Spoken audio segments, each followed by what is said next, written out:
Today's Readalotamus Read Aloud is The All I'll Ever Want Christmas Doll by Patricia C. McKissack and illustrations by Jerry Pinkney. Let's read together.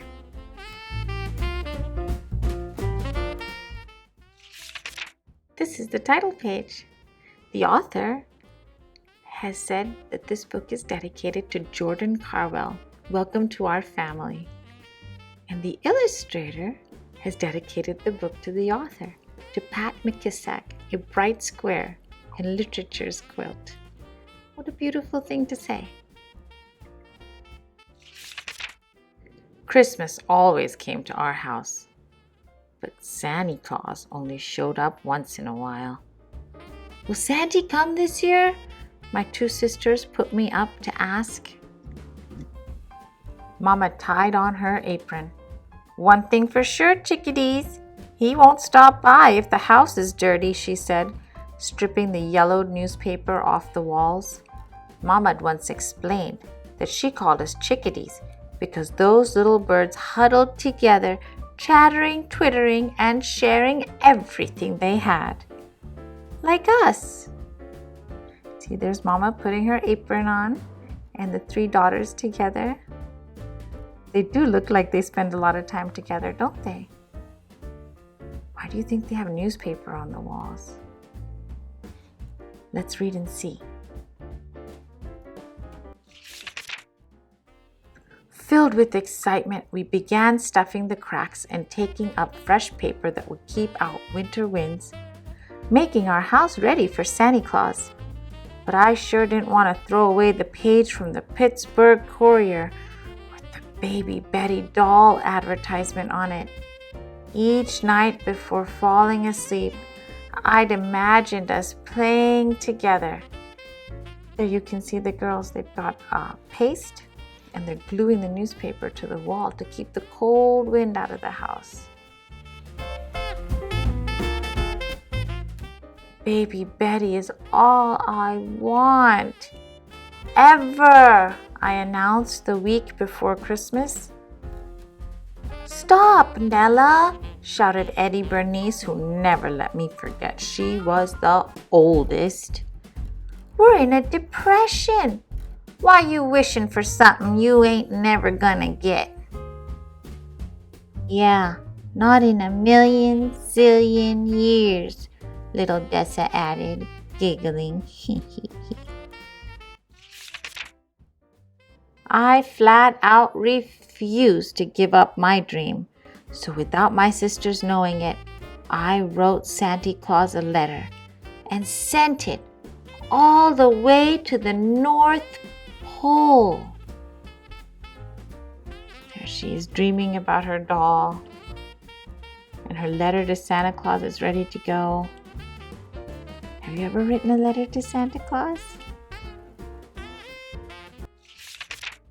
Dear Santy, I've been good most of the year. I love my sisters most of the time. I help Mama and Daddy as much as I can.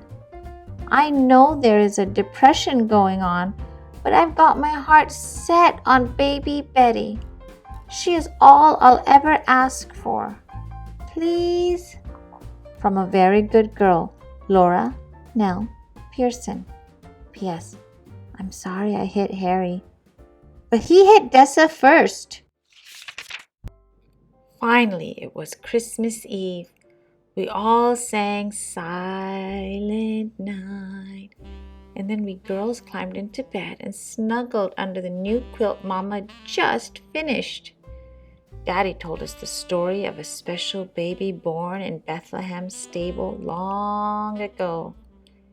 And even though we were too excited to fall asleep right away, the Sandman overcame us, one by one.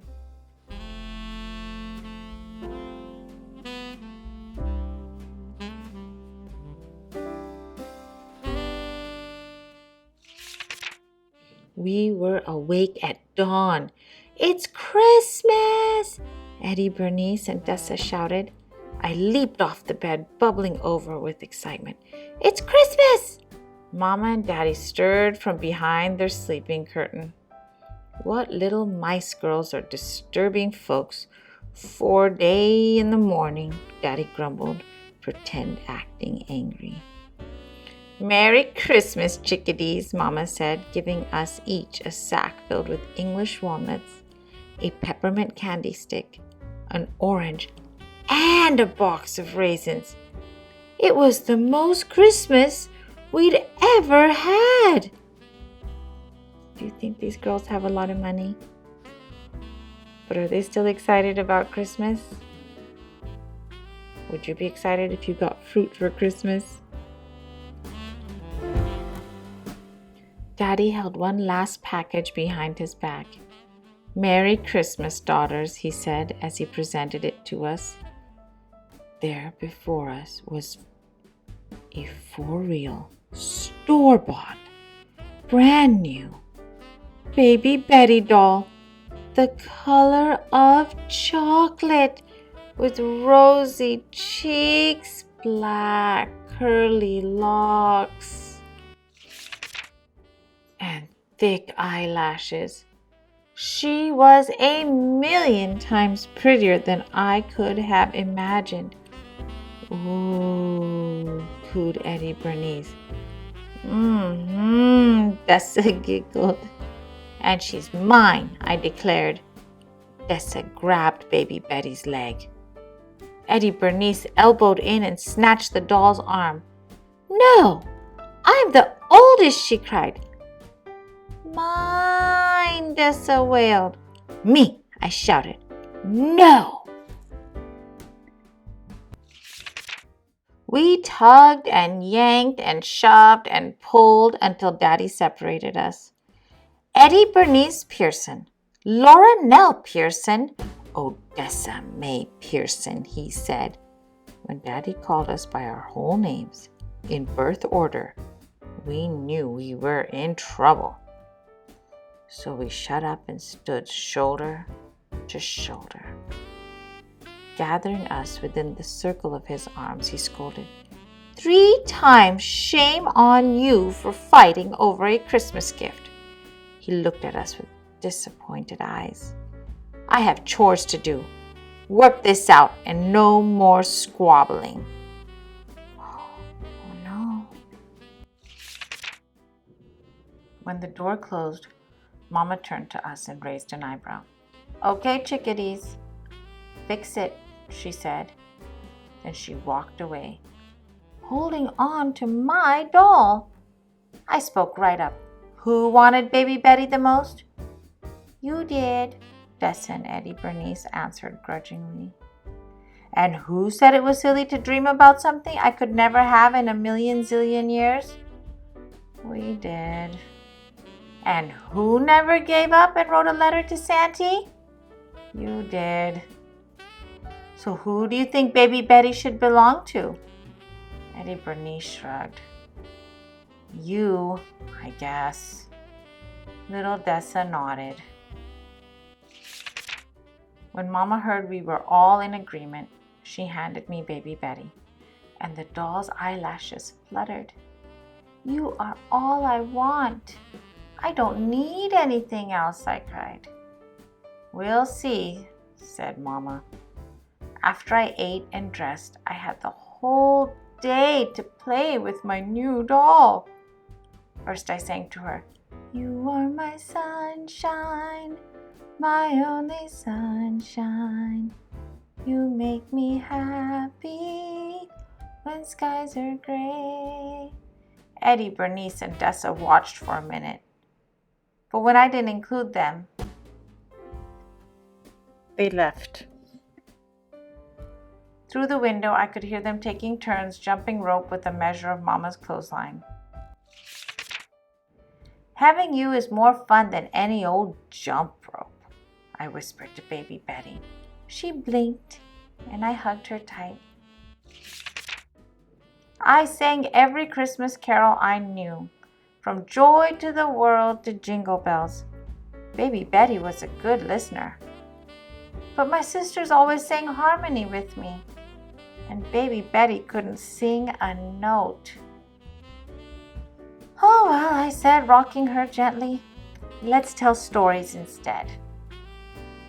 I began with Goldilocks, followed by Little Red Riding Hood. When I finished, there was only silence. My sisters always clapped, but Baby Betty couldn't move her hands. Maybe you'd like to Brr Rabbit and the Tar Baby, I tried and set in. At last I got to my favorite part. In my best storytelling voice, I said, Brr Rabbit says, Tar Baby, you'd better speak like you got some sense or I'll pop you upside your head. But that Tar Baby didn't say nothing. It sat there in the road looking dumb. That part always made Tessa giggle. But not Baby Betty. I eased to the window to sneak one peek at my sisters. They were making string sculptures. I wish you could do something more than sit around like a spot on a toad, I whispered a little disgusted like.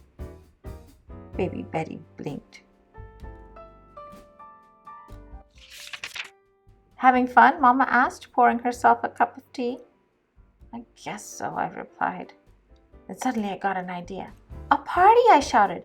Baby Betty and I will have a tea party, same as Miss Florence, the lady you work for.